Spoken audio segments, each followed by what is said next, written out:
just wait for my answer, because if you just wait for my answer and you don't try, then you're not learning very much and you're not memorizing it. Your brain has to go through the difficulty, right? Like that's frustrating about learning. You have to be in the difficult part for you actually to gain the information. That's just how our brains work. So let me do this. Okay, what's the function of Rubisco? And you could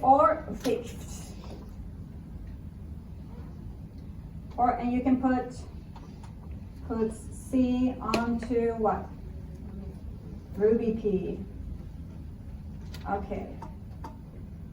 What is the function of G3P? I wouldn't say function, I would say it is a 3-carbon sugar or half a glucose, right?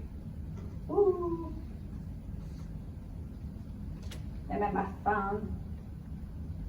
okay, generated where? From, where is it made? Calvin cycle, very good. All right, what about photosystem 2? What's the function of photosystem 2? Good, all right, yes, that's a good one. It splits water and energizes electrons, right? Yep. Okay, what is the function of photosystem 1? To re-energize electrons from, they're coming from PS2. Very good. And ultimately, they're going to go to, no, they're like, well, yeah, but what form do they have to come in to the Calvin cycle?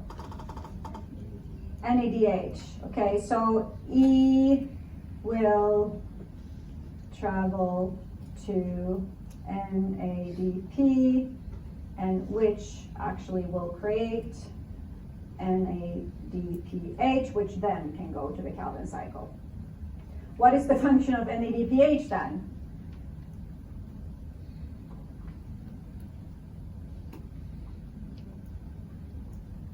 You can say, you can phrase it in different ways, right? Like it's an input to what?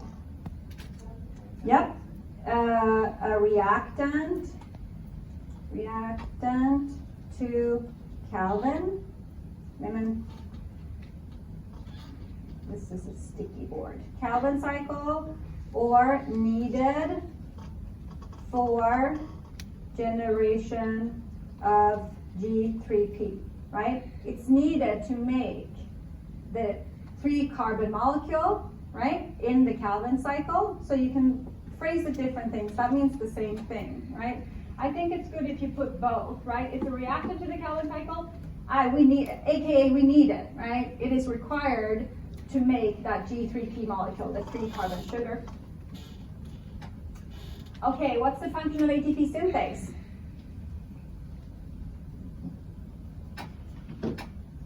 You should know this one. What's the overall function? To make, oh good, I got stressed for a second. Make ATP from H gradient, which comes from where?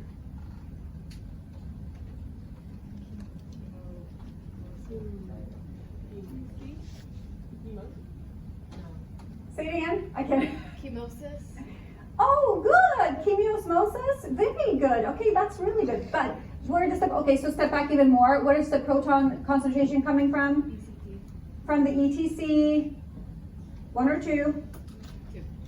No, 1. 1, yes. ETC 1, right. All right, very good. Boom. How do we feel about this? Okay, right? What would I do if I were you? I'd print this damn slide. I would print it empty and I would make sure that I can answer it several times. I wouldn't just do it once and look at it. That doesn't work, okay? So quiz yourself. Now, what would you do with this one? Same thing. What does it start with? What does it end with? Who wants to do it really quick with me? Yay! Okay, light reactions. Where is it located? Location? Light reactions?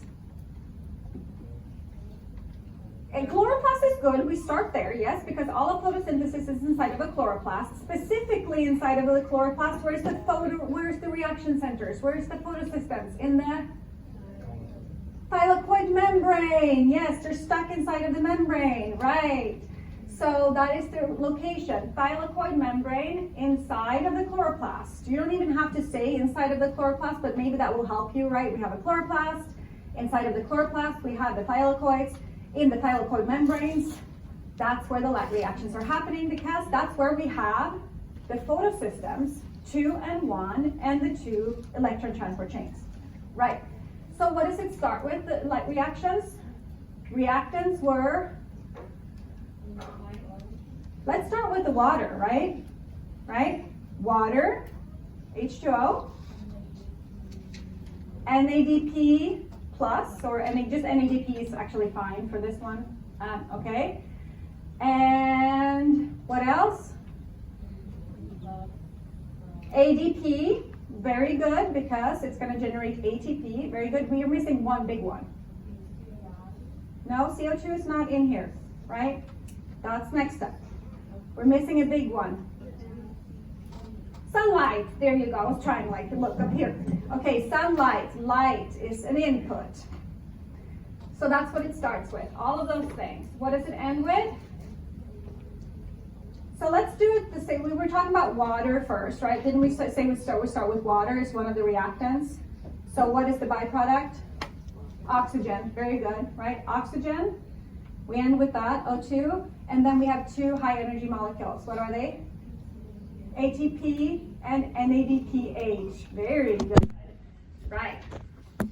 Okay, so it ends with that. Now we have the Calvin cycle. What's the location? Stroma. Very good. Right. Stroma of the chloroplast. Okay, what does it start with? Well, it's going to start with whatever the other one ended with, right? The reactants are going to be the product of the previous guy. So what were the 2 main products? NADPH and ATP, very good. And what does your crazy grandma give you? CO2, right, carbon dioxide. This is where it's a reactant. So do never put it into the reactant of the light-dependent reaction, but it's a reactant of the Calvin cycle. And if I were you, I would also put in this note, I would put here, light-independent reaction, right, like in a parenthesis, so that you keep remembering that those 2 are the same thing, really. Okay, so we started with ATP, NADPH, and carbon dioxide. What else do we need? 2 more guys. The beautiful, beautiful structure named Ruby P. Yeah, so we have to have Ruby P around, right? But it keeps being generated, so it's kind of not as, But what other enzyme do we have to have? Rubisco. Rubisco is the one that attaches the carbons to Ruby P. Yeah. And then what does it end with? Half a glucose, G3P. Very good.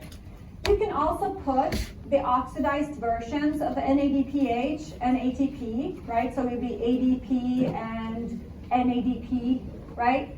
Because those are now created because the electrons are used. But you don't have to if you don't want to. It's kind of understood, and it's not something that we're super interested in. So that's the answers to those guys. Okay, so for a wrap up, right? I've kind of talked about this already, but this is how the 2, I have 2 more minutes, I'm just going to use them. These 2 are related, right? They're connected. You've seen that the reactants, right, or the product of photosynthesis, you use for cellular respiration, right? So there 2 of them are connected. So photosynthesis, you're doing the light-dependent reactions. It's giving you carbon, or it's giving you oxygen that you then can use for cellular respiration.